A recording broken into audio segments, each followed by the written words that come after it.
Well, this year, as you probably know already, our theme is around the International Year of Water Cooperation. So I've got a whole range of exciting activities, all to do with healthy waterways from the creeks through to the coast. Okay, so we've got some exciting activities. We've had lots of presenters coming from a long way away, some from Townsville and Cairns and even the Torres Strait Islands and Cloncurry and Mount Isa, all the way to come here to share their knowledge with you today. And we're from Zoo to You, so we're one of the activities today. So you're going to learn all about healthy waterways from the creek to the coast, but also what we're going to do today is talk to you about how it's important for what you do on the land as well, with all the flow from the land down into the creeks and the estuaries, out into the reef. So guys, you guys live obviously out in the bush, it's very dry. Does anyone know any animals that you would see out here? Has anyone ever heard of the bearded dragon? Yeah, everyone's heard of the bearded dragon? Now guys, does anyone know why it's called the bearded dragon? Yeah, anyone? It has a beard and it's a dragon. It's pretty easy, isn't it? Pretty simple. What we're going to do is, guys, we're going to get the bearded dragon out. His name is Spike. Hey. Now what he's going to do is, Jodie's going to walk him around and you guys can give him a pat, okay? Now 2 fingers, that is all, straight across the back. Right guys, we do have a black-headed python. Okay. Now black is a snake you would find out here, and as you can see with his coloration, he's got bands all over him and a black head. Does anyone know why he looks like that? Camouflage, exactly. We're just showing the kids the importance of why we rescue ghost nets from the beach side, because the turtles and dugongs all get tangled up in here. The trawlers, they just throw them over when they don't need them anymore, throw over the side, and we just, the rangers collect them. And a lot of people like my mum, who's a local artist up in the Torres Strait, just make bags, they make fish, they make lots of different things out of them, so recycle. And so they're turning them into art. It's also educating the people down south, because they, I guess the trawlers come from down there, come up and fish in our waters and throw it out. And they don't know the effect it has on our sea life. We rely on the sea for food, and the effect it has on that. So, yeah, a lot of education.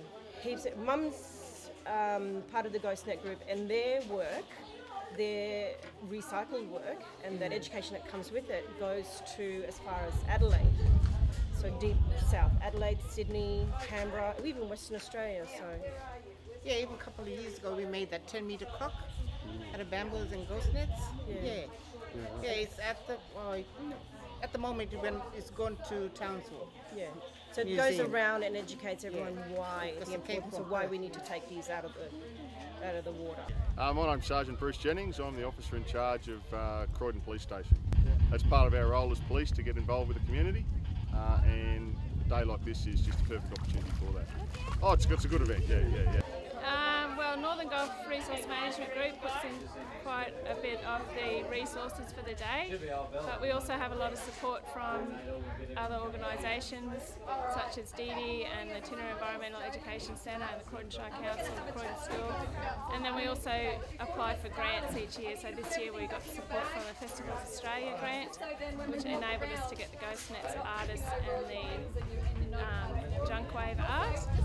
And we also got a donation from the Michael Urich Trust to supply a fishing tackle box for each of the kids as part of the sustainable fishing activity.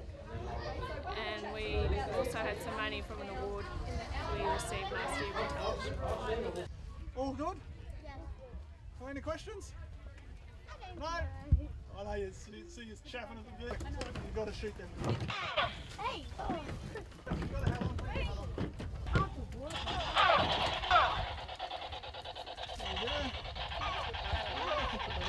I'm part of a community in Georgetown and Croydon and Forsayth, so I'm the school chaplain at each of those schools, and they're all here today, so here to support them, learn about the environment and have fun, and yeah.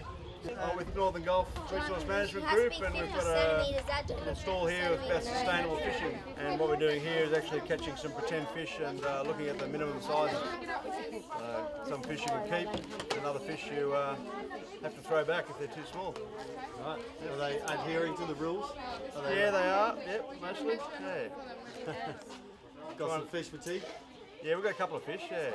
So trying to tell them not, they don't actually, even if the fish are legal size, they don't need to keep them. They can still throw them back even if they're the right size. Yeah. So all those leaves and the grass and the trees are all helping protect the soil, aren't they?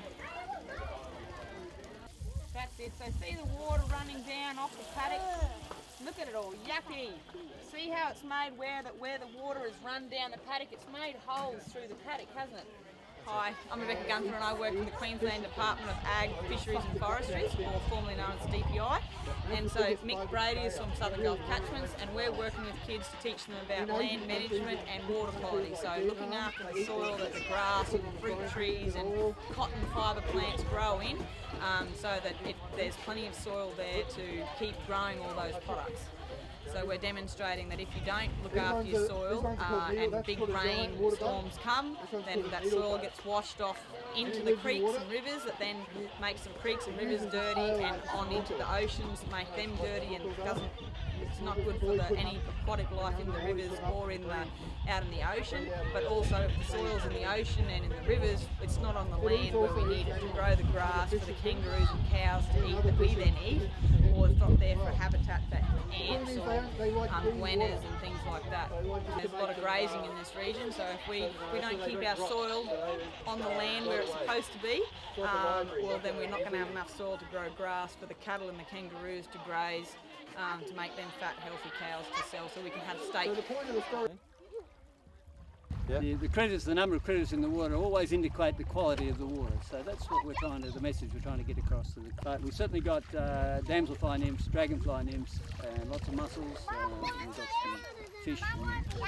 We had a little talk to introduce the whole topic, and we started out by asking if you could drink this water out of the dam, and we talked about what might be in the water that might prevent us from safely drinking this water. We get the kids to use these scoop nets, and they are allowed then to scoop through the water and search in their nets to see what critters they can find. They then put them into an ice cream container. We take them back to the central area and we do an identification. And today we're all going to make snakes.